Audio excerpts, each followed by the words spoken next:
Guys, এটা হলো বিদেশি মুরগি, আর এই মুরগিটি আসে বাংলাদেশে ঘুরতে। এই দেশি মুরগিটি দেখে তার বন্ধুদেরকে জানাতে চলে আসে। আচ্ছা, কে সংসারে আগুন লাগাবে 10 টাকায়? এরপর বিদেশি মুরগির কাছে দেশি মুরগিগুলো এসে জড়ো হয় এবং বিদেশি মুরগির কাছ থেকে স্টাইলিশ হওয়ার জন্য একটি বই চায়। সরাইয়া ব দয়স্ক দু ল আব্দুল শিল মাইরা দিমু শিল মাইরা দিমু শিল মাইরা দিমু।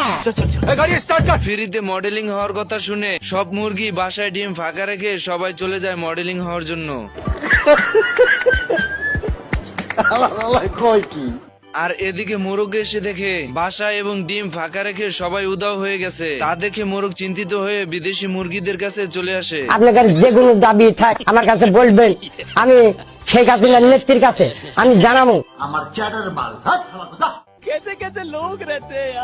এই হাঁসটি ট্রেনিং করার জন্য তার সেনা সদস্যদের সাথে মাঠে চলে আসে।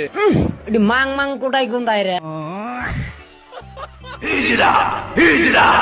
এরপর কমান্ডার দেখতে পায় হাঁস তার ট্রেনিং এ মনোযোগী দিচ্ছে না। তাই কমান্ডার রেগে বলে ওঠে, এরপর কমান্ডার হাঁসকে বলে কিভাবে অস্ত্র প্রদর্শন করতে হয় সেটাই করে দেখাতে। কিন্তু হাঁস অস্ত্র প্রদর্শন করতে গিয়ে কমান্ডারের ফিতা কেটে ফেলে। হাঁসটি ট্রেনিং এ ভুল করে দেখে তাই হাঁসটিকে দিয়ে কমান্ডার ট্রেনিং পরীক্ষা নেয়। এরপর হাঁসটি কমান্ডারের হাতে মার খেয়ে বলে, কোন নেতা নেতার মারাও হুন্দাই নাই। কি বললি?